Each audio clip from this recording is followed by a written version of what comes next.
This is Dominick. Dominick works at a 5-star restaurant called the Pixel Palace. There, some of video games' most popular characters come in to have a drink.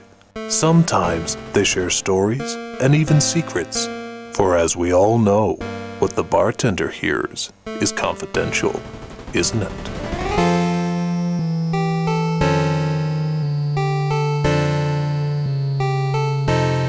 So I'm sitting there tending bar when in walks a woman I've never seen before in my life, named Chell. Now, I don't know what was on her, what her problem was, but she just comes barging into the bar, screaming and yelling at me. I tell her, I said, alright, calm down, chill out, take a breath, tell me what's going on. She says, I was abducted. And I said, abducted by who? And she says, I don't know, just some secret science organization or government thing, I don't know, that's running tests on people. And I'll take one look at her in her orange jumpsuit and I'll say, you sure you're not just a janitor who's hit the happy sauce pretty hard? And she says, no, I'm telling the truth. It's some sort of sick, twisted experiment that they run on people. They're trying to test them for some reason. And I said, alright, well, what kind of test do they run on you? And she said, they give you this orange suit, they give you a gun, and the gun can shoot holes in the wall. And I said, well, lots of guns can do that. And she said, no, this is the kind of gun that you shoot a hole in the wall and you come out the other side of the wall.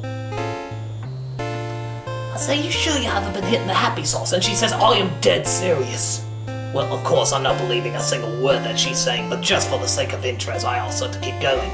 And she says they run you through all sorts of weird experiments where you're supposed to shoot the gun and little balls of electric shocks are flying by you. You're supposed to get them in these little other holes. It's all about holes. And there's this computer, this evil computer that keeps talking to me and calling me names. And I said, an evil computer that keeps calling you names, like the HAL 9000? And she says, no, it's like the HAL 9000, except it's a woman. I said, oh, of course.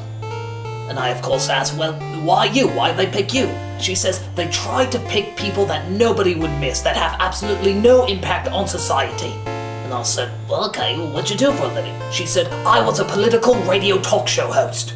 When I disappeared, nobody noticed. In fact, nobody even asked. It was quite disconcerting, actually.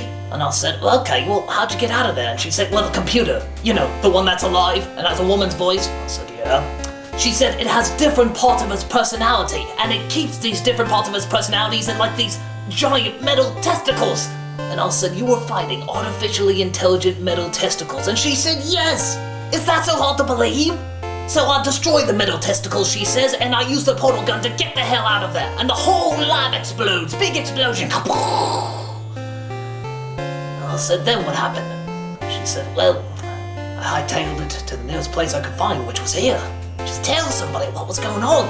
And I said, alright, well, if this is all true, where's your gun? Where's your magic portal gun? And she says, well, I lost it. And I said, how do you lose something like that? She said, well, I sorta shot the hole in a bridge and let it drop and, yeah, I fell right into the middle of the river. And I said, well, why did you fire a hole in the bridge? And she says, I can't help it. Once you fire a hole in the ground and one in the ceiling, you drop the gun, it just keeps falling. And by God, it's entertaining to watch. It's the only thing that kept my sanity, that. Just dropping things down the hole and seeing it constantly fall. And she said, now there's this portal gun in the river that's doing I don't know what kind of damage. Maybe if it shoots a hole in the water and the water will suck in and all the fish will go with it. They'll keep on this endless loop and we gotta call the police and let them all know. And I said, alright, calm down. Get your breath. She took a few deep breaths. I gave her some water. She started to calm down. I said, look, you look hungry. Why don't I get you something? Here, piece of cake on the house. She committed suicide right there. Pulled out a gun and blew her brains out. I've never seen anything like that. I don't even know where she got the gun. I don't know if she robbed somebody on the way over or what. And, you know, I feel bad. I don't know what was going on inside her head, but in all honesty, how do you think I feel? I mean, I offered her the cake.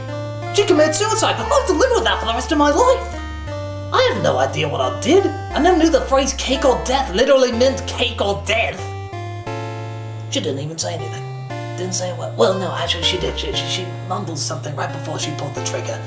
Sort of hard to remember, but I think something along the lines of, The cake is alive? Why would the cake be alive? What, does she think the cake was trying to eat her? Was it trying to kill her family? Nutty as a fruitcake. I gotta be careful where I say that now, somebody might blow the brains out. No, I didn't care. I had bigger things to think about. For example, did you hear they're introducing this new GPS called GLaDOS? It's supposed to be incredible. You know how a GPS never gets you where you're going, and sometimes you figure like it's alive and it's trying to send you in the wrong direction? No, GLaDOS tells you exactly where to go. And GLaDOS is gonna take all of us to where we need to be. I'm looking forward to that, because I'm bad with directions. Maybe that Chell woman could use GLaDOS. Yeah, that will give us some direction in life. Pardon the pun. You don't have to pardon it, actually. I think it's kind of clever. See a lot of strange things as a bartender. See a lot of strange things at the Pixel Palace. So, I'll see a lot of strange things as a bartender at the Pixel Palace. And that ain't no lie. Swear to it.